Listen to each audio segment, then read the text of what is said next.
Hey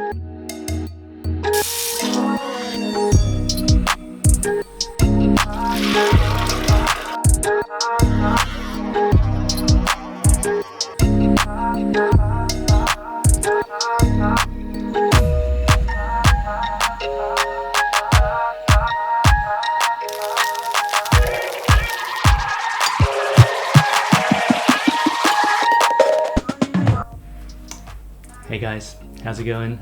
Welcome back to my little kitchen, Sam's home kitchen. Finished house sitting last week and I'm really glad I'm back to my little apartment. So today's video is really a continuation of what we did last week, which is a recipe of showing you how to make soy milk at home. So this week I want to show you how you can turn the soy milk into some house-made tofu. So the tofu that I'll be showing you, I'm not adding any coagulant in there. So the texture turned out to be more like a firm tofu. I did fry it on the pan and it gave us a really nice crunchy texture on the outside, and it's just delicious in general. Can't wait to show you how to do it, and let's get cooking. Alright, to start off, we'll need a couple of ingredients and a few tools. Most importantly, soybeans.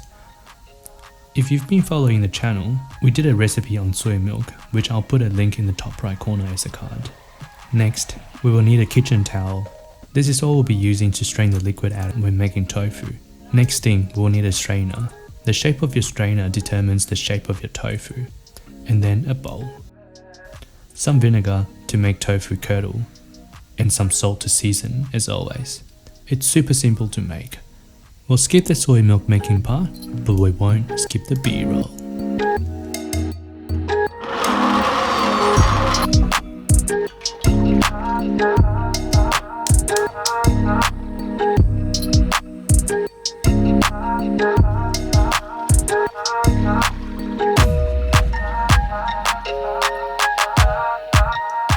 So once we got our soy milk, we want to put it back on the stove and have it boiling. Make sure you put the soy milk on medium-low heat. Soy milk has a tendency to bubble over, so don't go crazy. While the soy milk is getting warmed up on the stove, we want to now measure out the vinegar that we need. I'm using 25 grams of vinegar to 150 grams of soybean for this recipe. Once the soy milk is bubbling, you might see a layer of soy milk skin on top, which is perfectly normal. You can just stir it in and it will dissolve. Make sure your soy milk is just on simmer, and now you can pour your vinegar in. Keep stirring the soy milk after the vinegar is in. Stirring helps the tofu curdle to be consistent in size throughout. Once you see the liquid start to clear up and have tiny tofu curd floating throughout, you can turn the heat off and let it sit for about 10 minutes. Next thing, you want to grab a bowl, a strainer. Here I'm using a kitchen cloth to filter out the liquid. And once again, if you do have cheesecloth, that will work too. Next, we want to grab our pot of tofu and pour it through the cloth. The cloth will help retain the tofu while filtering out the liquid. Here you can grab a spatula and gather the tofu more towards the center. This will help you form a thicker piece of tofu. Next thing you want to do is fold the excess cloth in towards the center. This step is critical to help form the shape of tofu. I then transfer the strainer and tofu to the original pot where I pour the tofu out from, so the tofu can continue to drain the liquid out. Next, I grab the bowl and put it on top of the tofu to help with draining. I did check my tofu a few times throughout, just to make sure that it's in the right shape. If you do find your tofu edges a little bit thinner, this is a chance to fold them in a bit more and reshape it.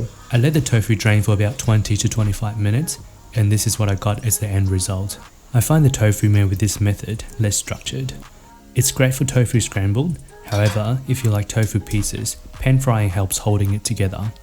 Grab a medium-sized pan, non-stick if you have it, heat on and add a little bit of neutral tasting oil.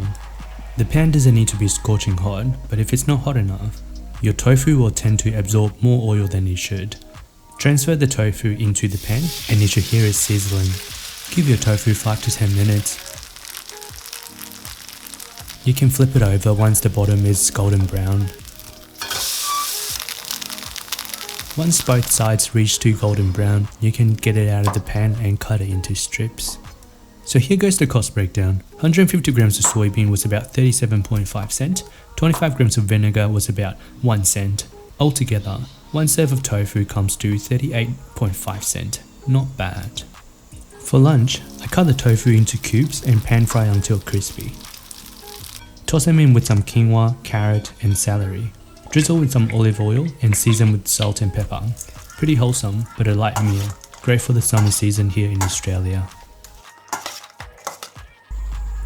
Yeah, there we have it. Our firm tofu recipe. I hope you guys enjoyed it. And I'll see you guys in the next video.